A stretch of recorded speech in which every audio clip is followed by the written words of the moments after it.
샬롬, 이동춘 목사입니다. 오늘도 여러분의 삶이 주님의 평안으로 가득하시길 기원하며 하나님의 말씀을 나누겠습니다. 오늘 주시는 말씀은 누가복음 12장 22절에서 34절까지의 말씀입니다. 이 말씀 중에 31절에서부터 34절을 읽겠습니다. 다만 너희는 그의 나라를 구하라.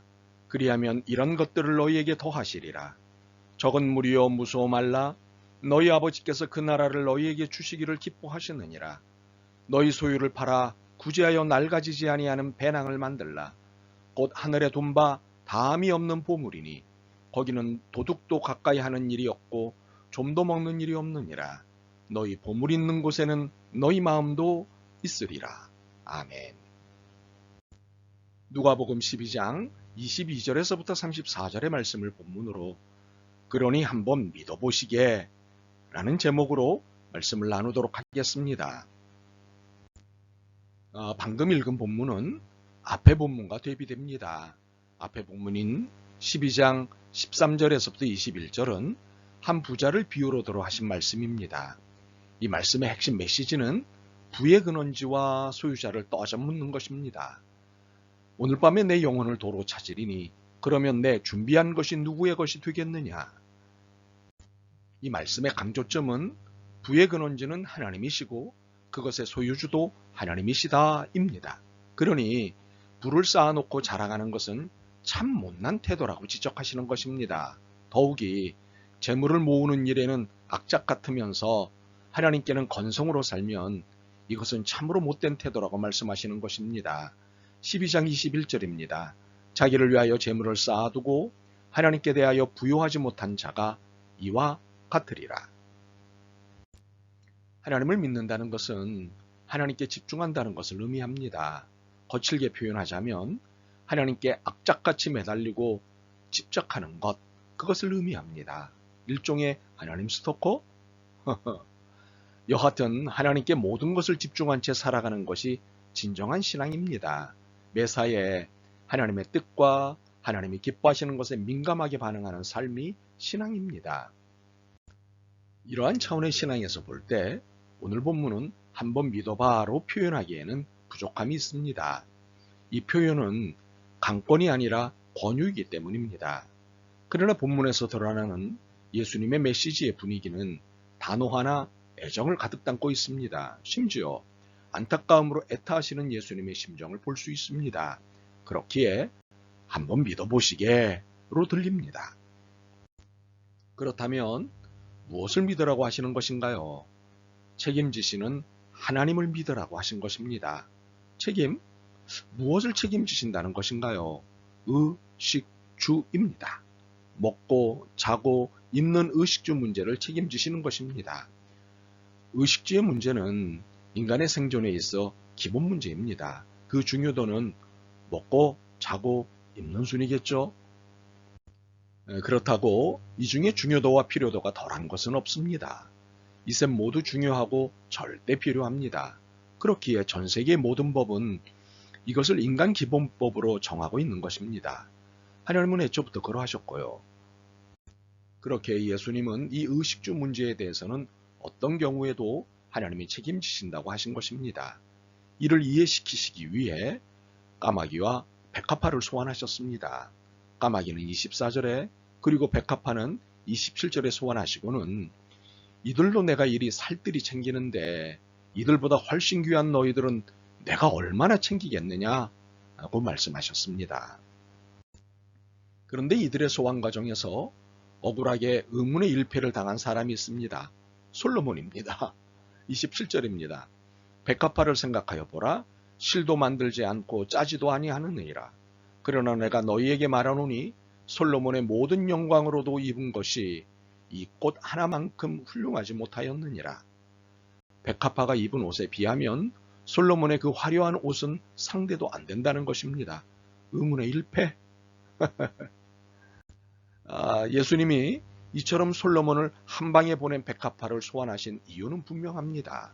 하나님이 이런 백합화도 챙기시는데 너희에게는 오죽하시겠느냐? 까마귀를 소환하신 이유도 분명합니다. 농사도 안 짓고 집도 땅도 없는 까마귀도 이렇게 살뜰히 챙기시는데 너희는 얼마나 더 세심하게 챙기시겠느냐. 어떻게 생각하십니까? 여러분은 까마귀보다 못한 존재는 아니시죠? 백합화보다 못한 존재도 아니시죠? 들꽃보다 못한 존재도 아니시죠? 그렇다면 하나님이 어떻게 하시겠습니까? 책임지신다는 말씀을 믿어야 하는 것 아닐까요? 이제 다음의 질문에 답하실 차례입니다. 25절의 질문입니다. 또 너희 중에 누가 염려함으로 그 키를 한 자라도 더 할 수 있느냐? 예수님이 까마귀를 소환하시고 백합화도 소환하시고 거기에 솔로몬까지도 소환하신 이유는 우리의 염려 때문입니다.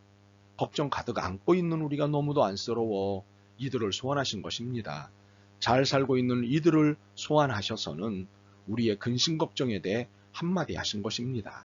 그러니 한번 믿어보시게. 번역이 딱딱해서 그런지 왜 염려하는 거야? 염려하지 말라니까. 염려해서 해결될 게 있어. 로도 들립니다. 이렇게 들리면 우리는 혼잣말로 아니 누가 염려하고 싶어서 염려하나요? 염려가 되니까 염려하지요. 라고 섭섭해합니다. 사실 염려 안 하고 싶지 염려하고 싶은 사람이 어디 있겠습니까?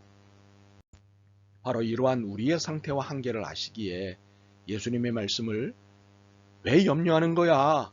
염려하지 말라니까. 염려해서 해결되는 게 있어. 로 읽어서는 안 됩니다. 이렇게 읽어야 합니다. 왜 염려하시나? 염려하지 마시게.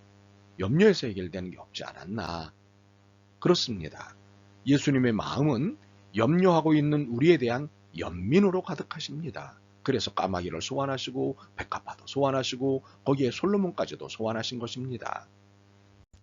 까마귀, 백합화 그리고 솔로몬을 통해 우리가 염려할 이유는 있지만 염려할 필요는 없다고 위로하시는 것입니다. 살 집도 없고 농사 지을 땅도 없는 까마귀지만 옷 만들 재료도 없는 백합화이지만 더욱이 곧 죽을 들꽃인 백합화이지만 어느 것 하나 소홀히 대하지 않으시는 하나님이 귀하디 귀한 너희들은 얼마나 귀하게 먹이시고 입히시고 재워주시겠느냐며 용기를 주시는 것입니다. 그래서 하시는 말씀이 29절입니다. 너희는 무엇을 먹을까 무엇을 마실까 하여 구하지 말며 근심하지도 말라. 기본적인 의식주 문제로 염려하지 말 것은 당연하고 아예 기도도 하지 말라는 말씀입니다. 이것은 기도감이 안 된다는 말씀입니다. 무시해서 아닙니다.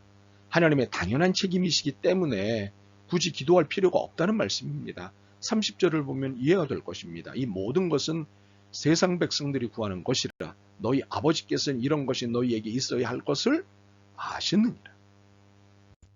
생존의 기본인 의식주가 얼마나 중요한지 잘 알고 계시고 얼마만큼의 필요가 있는지도 다 알고 계시다는 것입니다. 그러니 기도할 필요가 없다는 것입니다. 기도한다면 이는 하나님을 믿지 않는 사람들과 다를 바 없다고 경책하시는 것입니다. 더 이상 이런 문제로 기도하는 대신 31절 상반절을 기도하라고 하십니다. 다만 너희는 그의 나라와 그의 의를 구하라. 자, 의미가 무엇입니까? 오늘 여기에 대한 하나님의 뜻을 여쭈라는 것입니다. 내가 지금 여기서 무엇을 해야 하는지를 여쭈라는 것입니다. 지금 내게 주어진 과제를 여기서 어떻게 풀어가야 하나님의 정의를 나타낼 수 있는지 그 지혜를 여쭈라는 것입니다.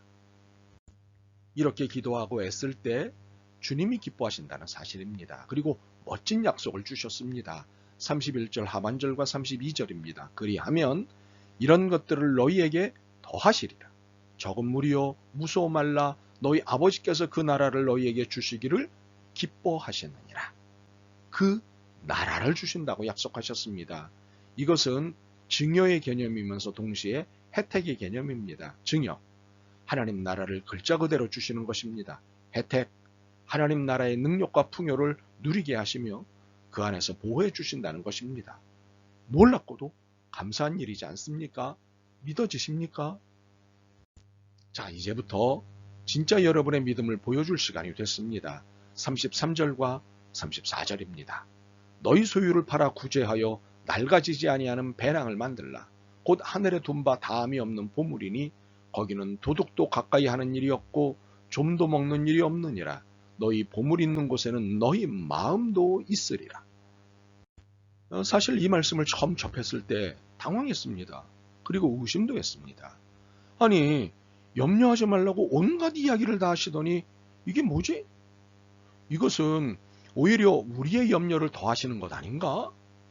도대체 22절 이후의 맥락과는 다른 분위기의 말씀을 하신 것 같기 때문입니다.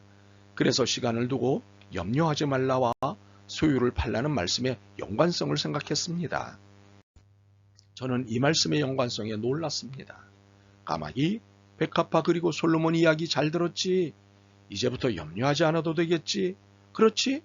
그러면 이제부터 다 맡기고 사는 거다. 나를 믿고 거룩한 무일푼을 만들어봐. 채워주시겠지?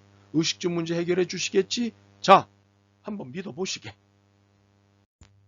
주님은 단 한 번도 협박이나 겁박을 위한 말씀을 하신 적이 없으십니다. 오히려 우리가 했습니다. 그러므로 33절은 협박을 위한 말씀이 아닙니다. 우리의 믿음과 삶을 위한 응원가입니다. 우리에게 힘을 실어주시기 위한 응원의 메시지입니다. 그러니 이 말씀을 두고 야박하다는 오해를 마시기 바랍니다. 오히려 염려할 필요가 없다는 말씀을 완곡하게 하신 것뿐입니다. 여러분은 까마귀, 백합화 그리고 솔로몬보다 귀한 분들입니다. 그러니 한번 믿어보십시오. 이제 염려를 내려놓으십시오. 그러니 한번 믿어보시게. 아멘. 주님, 삶의 염려로 밤을 새우기 일쑤였습니다. 그러나 이미 사정을 다 알고 계신 주님은 잊고 있었습니다. 저희의 무지함을 불쌍히 여기시옵소서. 이제 주님께 맡기겠습니다. 오직 주님의 나라와 의를 구하겠습니다. 믿음을 주옵소서. 예수 그리스도의 이름으로 기도드립니다. 아멘. 오늘도 여러분의 믿음과 삶을 응원합니다. 사랑합니다.